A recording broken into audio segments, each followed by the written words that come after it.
자, 세 번째 시간이요. 다음 주 이제 발제 시작하려고 제가 진도를 맞추려고 지금 달려가고 있습니다. 사울의 등극 9장 1절에서 11장 15절 1. 사울이 기름 부음을 받았다. 신명기 역사가의 구도는요. 예언자 이제 사울이 사무엘에서 기름 부음 받잖아요. 그러니까 예언자에 의해서 왕이 기름 부음 받을 뿐만 아니라 이후에 사무엘이 계속 사울에게 이렇게 지시를 내리고 또 견책하는 장면도 있고, 그러니까는 이 신명기 역사가는 좀 예언자 중심이에요. 그거를 이제 여러분들 373쪽에서 우리 교재에서 얘기하고 있고, 그 다음에 이제 이 8장에서 이제 사울의 등극이 9장인데, 이 8장과 9장 사이의 갭을 우리 책에서 얘기하고 있어. 왜냐하면 8장은 사무엘이 전국적으로 이제 알려진 지도자로서 이렇게 부각되는 것 같은데, 그러면서 이제 8장에서 여전히 반왕정적인 입장을 취하는데, 9장에서 보면은 사무엘 얘기예요. 사무엘이 전국적으로 잘 알려진 지도자였는데 8장에서 그 다음에 반왕정적인 입장을 취했고, 근데 9장에 들어오면은 어떤 조그만 동네 선견자에서, 선견자는 예언자랑 다르죠. 나비 예언자보다는 선견자는 로에라고 해가지고 이제 점장이 같은 경우는요. 이제 그런 모습으로만 부각되고, 왜냐하면 자기 낙이 없어진 거를 좀 알아맞혀 주세요. 낙이 어디 있나요? 그리고 물어보는 그런 존재에 불과하는 약간 점쟁이 같은 그런 존재로 지금 나와 있고, 또 친왕정적인, 오히려 이제 사울을 왕으로 삼으니까, 그러니까는 벌써 8장과 9장 사이에 이제 갭이 있어요. 이 갭을 어떻게 채울 것이냐라고 했을 때, 우리 교재 374쪽에 보면 다양한 관점의 복합적인 플롯 구성이다. 플롯이 이제 복합적으로 이제 형성되는데, 그런데 이제 어떻게 설명하냐면, 사무엘이 8장에서는 바로 왕을 임명하지 않았기 때문에, 8장에서 하나님이 왕을 임명하라고 말씀하셨잖아요. 근데 임명하는 장면이 없었잖아요. 그러니까 9장에서 오히려 그 사무엘을 사울이 찾아오게끔 해가지고 이제 나귀도 찾게 하고, 이제 나귀 때문에 찾아오게 한 거죠. 그래서 왕으로 삼는 그런 장면을 연출하고 있다. 이제 이렇게 이제 보는 거죠. 그런데 이제 10장 1절에서 사울이 사무엘에게 기름을 붓고, 10장 10절에 하나님의 영이 임함으로 이제 카리스마적 리더십을 이제 보여주는 게 이제 379쪽 교재에 나와 있고. 그런데 참 난감한 것은, 사실 기름을 붓긴 붓는데 주변에 사람들이 있어요, 없어요? 없어요. 그냥 사무엘과 사울 사이에 이제 비밀스럽게 기름 붓는 장면. 그리고 나서는 나중에 공식적으로 왕이 되는 것은 10장 17에서 27절에 나오거든요. 그러니까 여기서 계속 이런 갭이 있어.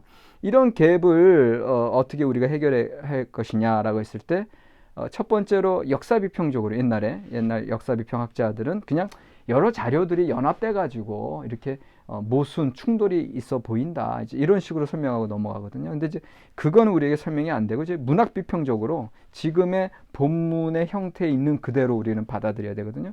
이런 식으로 이제 우리가 이제 받아들이고 해석을 한다면, 첫 번째는 일단 기본적으로 왕정에 대해서는 탐탁치 않은 반왕정적인 요소의 그림자가 문학적으로 드리워져 있다라고 하는 걸 볼 수가 있고, 두 번째는 이게 과도기, 사사시대에서 왕정시대로 넘어가는 과도기로서 이 새로운 제도 도입의 어려움들, 매끄럽게 왕정 체제가 시작되는 것이 아니라 이렇게 뭔가 이렇게 계속 단속이 있는 이런 모습들이 그런 제도 도입의 어려움을 실제적으로 보여주고 있다라고 하는 거. 그 다음에 세 번째로는 왕으로서 사울 자체의 미래의 불안한 왕권, 사울의 불안한 왕권의 전조다. 이제 이런 이야기를 좀 하게 되고요. 이게 이제 여기서 이제 한 가지, 시간 없지만 그래도 보충 설명을 드리면, 사울이 그 사무엘이 제사 드린다고 하는 그 마을에 이르렀을 때 우물가에서 우물 길어오는 소녀들을 만나요. 근데 이제 여러분들, 이게 우물가에서 여인을 만난다고 하는 건 아브라함의 시종장이 이삭의 아내감 리브가를 우물가에서 만났고, 그 다음에 야곱이 라헬을 우물가에서 만났고, 모세가 십보라와 그의 자녀를 우물가에서 만났고, 이게 다 뭐냐 하면은 그 타입스인 전형 장면, 지난주에 제가 성서 이야기 기술 로버트 알터의 책을 소개해드리면서 그 전형 장면에서는 이게 뭐랑 연결이 되냐면 미래의 배우자감 정혼자를 만나는 장면과 연결이 되거든요. 근데 사울은 우물가에서 여인을 만나는데 그 여인들은 친절하게 절로 가시면 이제 사무엘 선견자 만날 수 있습니다. 이렇게 설명하는 걸로 끝.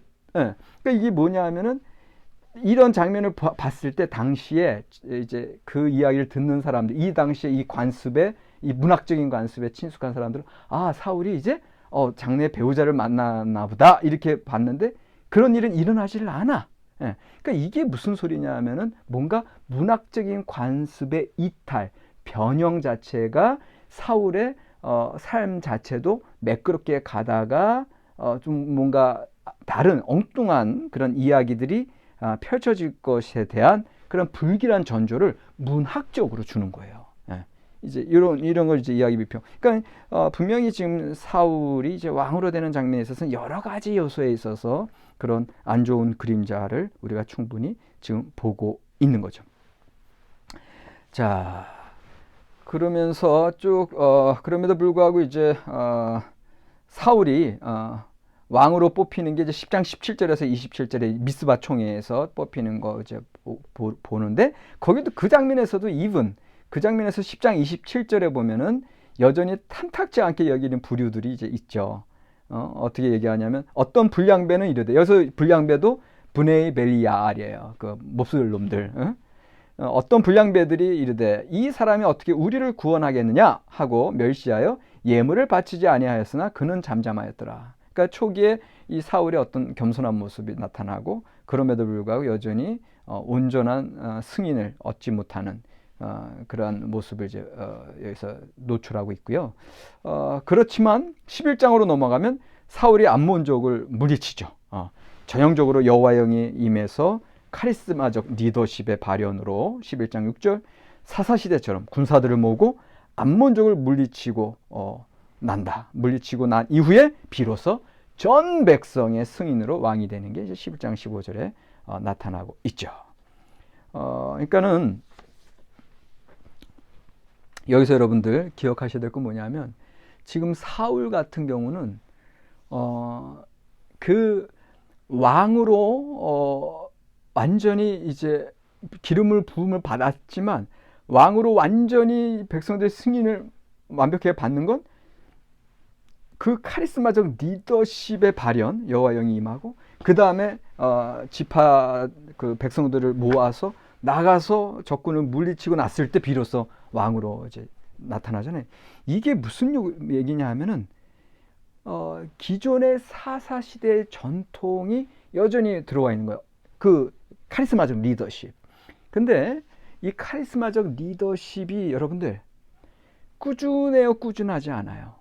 물론 뭐 20년, 40년 그 사사가 살 동안에 이제 꾸준하게 유지가 되지만 그러나 결국 사사 시대의 그런 카리스마 리더십이 그 사회에 적합하지 않은 것으로 판명이 돼서 지금 완정제도로 넘어가는 순간이잖아요.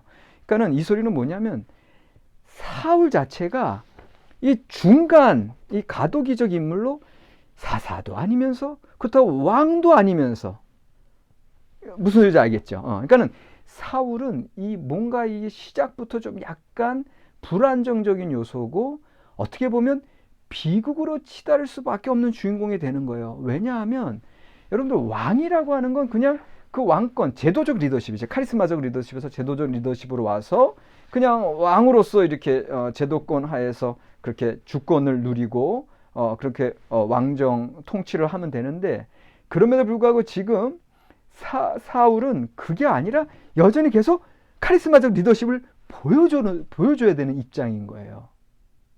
다시 말하면 뭔가 계속 업적을 만들어내야 돼.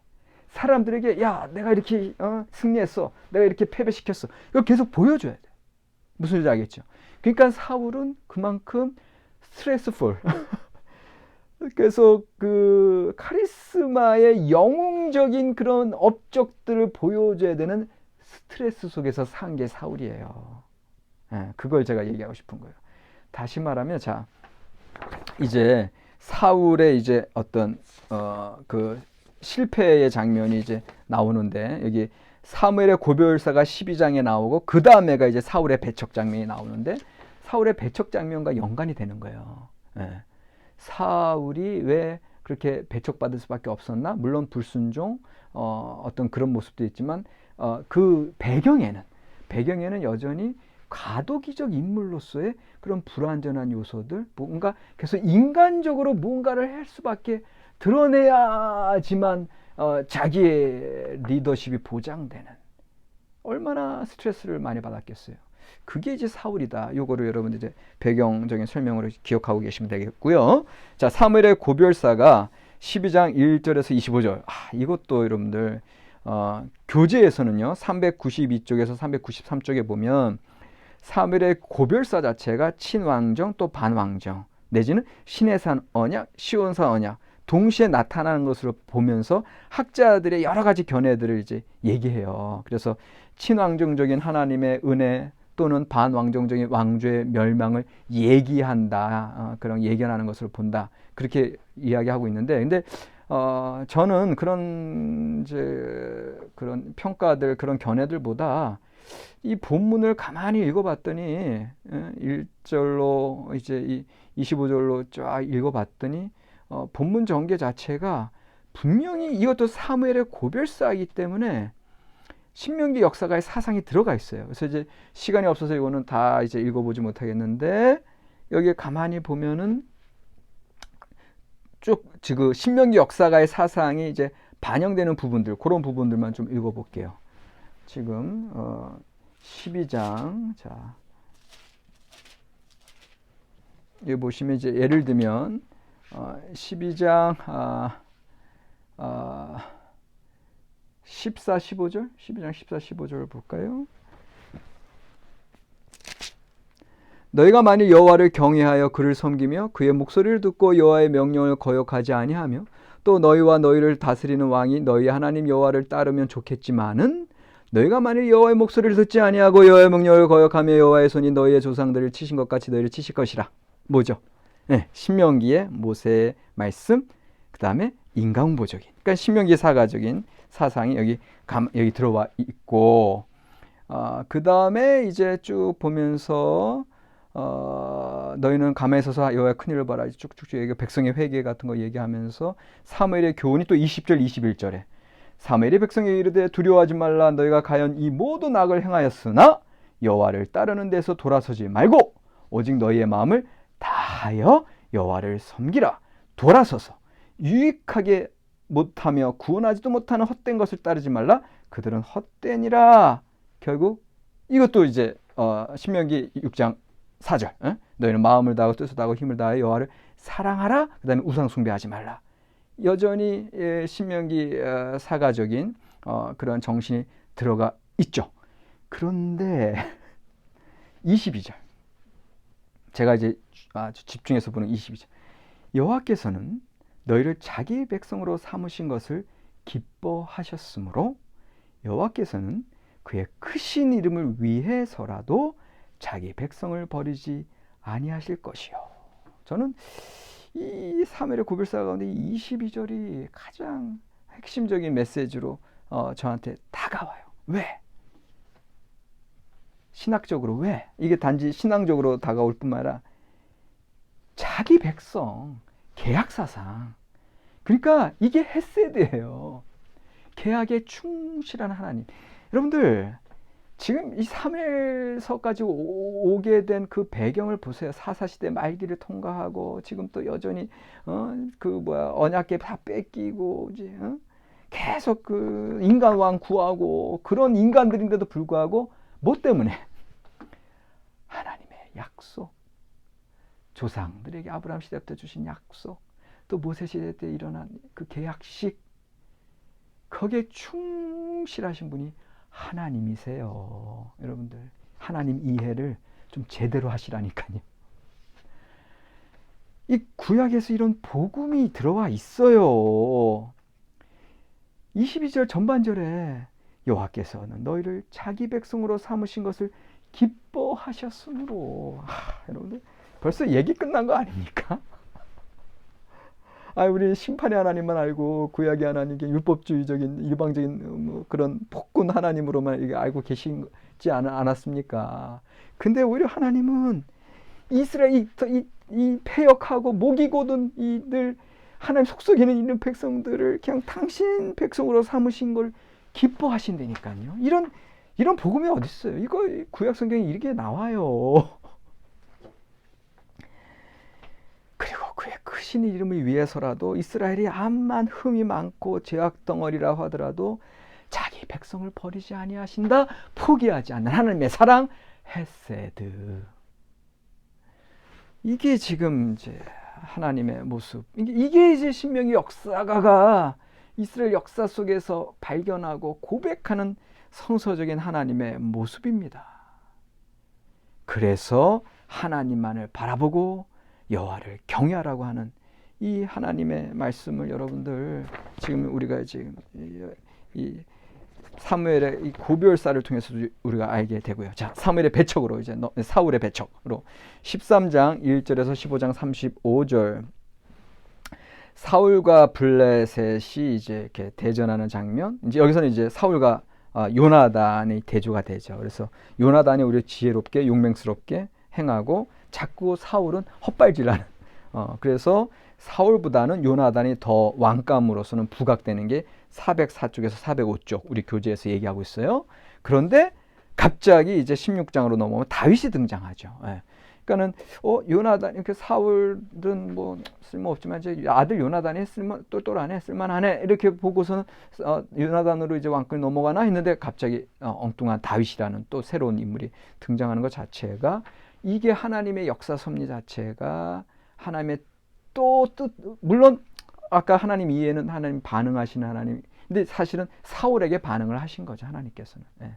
그러면서 아무리 그 요나단 사울의 아들이 훌륭하더라도 하나님의 이제 그 통치권을 이제 다윗에게 옮기시는 이제 이런 일들이 이제 전체적으로는 일어나는 걸 이제 보여주고는 있지만, 그러니까는 어쨌거나 우리 교재에서 볼 때는 이게 읽어나가는 사람들이 기대하는 바와는 다르게 이야기가 펼쳐짐으로 다시금 하나님의 섭리를 이제 바라보게 한다. 이제 이렇게 이제 이야기 비평적으로 해석하고 있고요.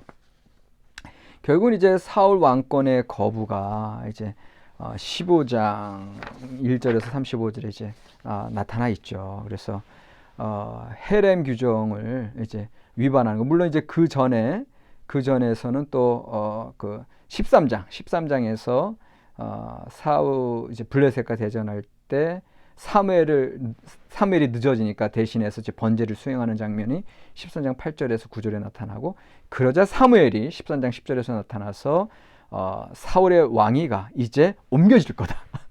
여호와의 마음에 맞는 사람으로 이양될 것이다. 이 13절 14절에서 이야기했을 때 이거 좀 너무한 거 아닌가.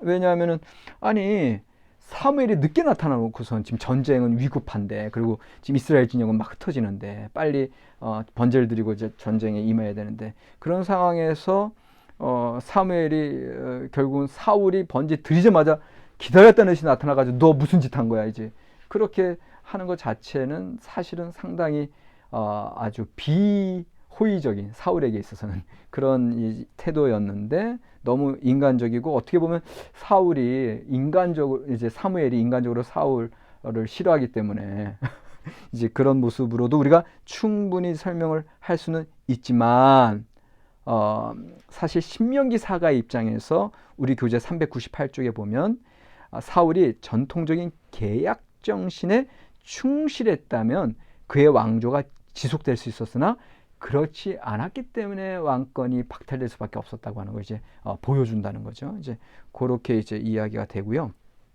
그다음에 15장으로 넘어가서 헤렘 규정 위반은 이제 우리가 너무나 잘 아는 이야기인데, 무엇이 이제 사울로 하여금 그 헤렘 규정 분명히 명령을 하셨잖아요, 사무엘을 통해서.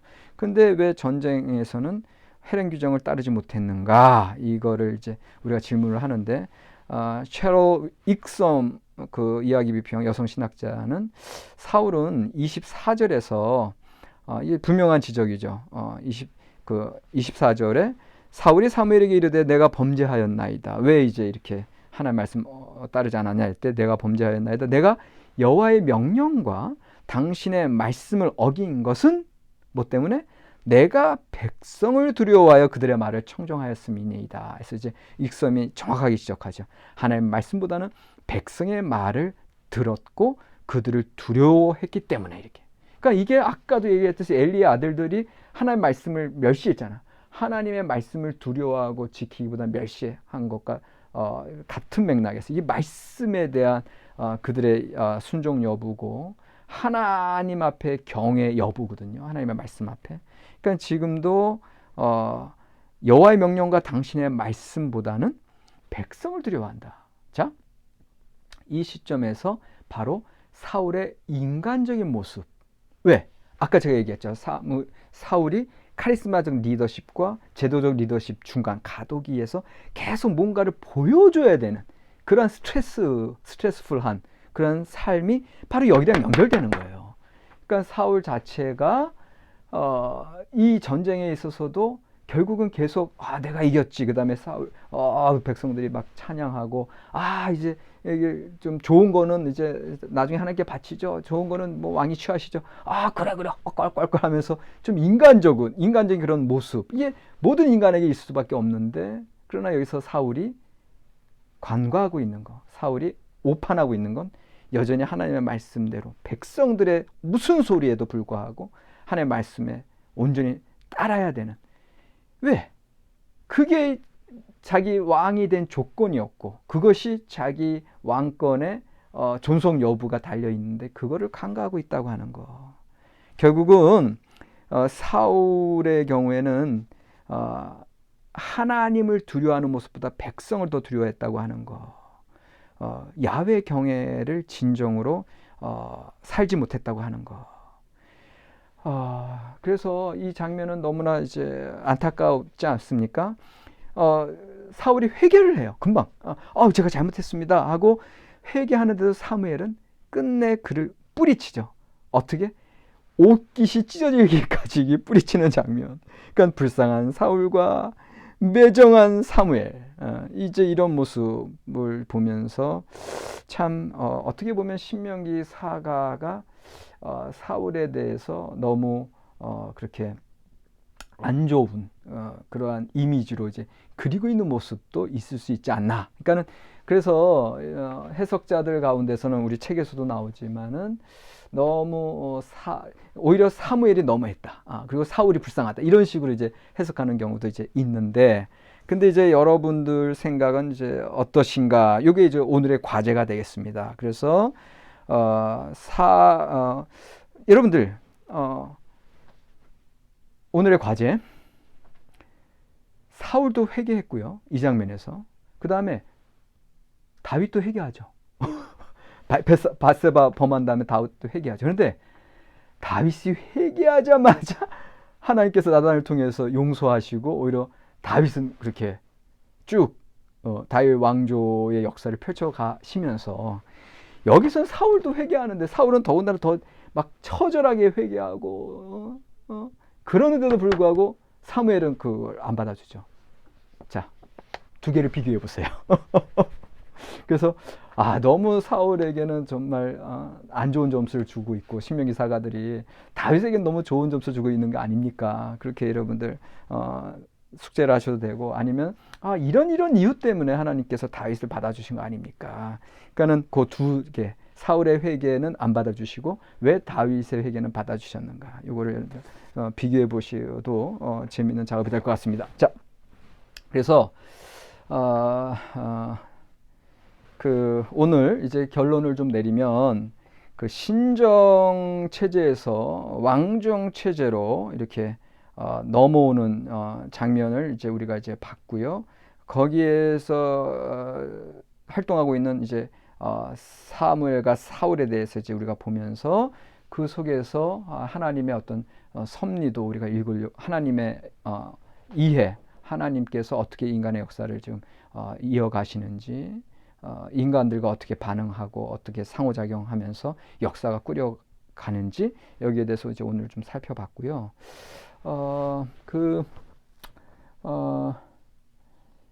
사실 사울에 대해서는 좀 여러 가지로 이제 우리가 오늘 팍 지나갔기 때문에 그런데 그래서 제가 이제 숙제를 내드린 거예요. 그러니까 사울에 대해서는 좀 인간적으로 그의 어떤 배경 또 가도기적인 어떤 상황도 제가 말씀드렸고, 그러니까 이제 이 숙제를 두 개 비교하실 때 그 이제 사울의 입장도 충분히 여러분들이 그렇게 보면서 오늘은 이제 사울까지 배웠고 다윗은 이제 다음에 배우는 거지만, 그러니까는 오늘의 숙제는 두 인물을 비교하지만 사울 입장에서 그가 왜 이렇게 버림받을 수밖에 없었는가? 이게 신명기 사가의 어떤 이데올로기적인 어떤 그런 저평가냐? 아니면 또 우리가 사울을 또 다르게 또 해석해야 할 필요는 있지 않느냐?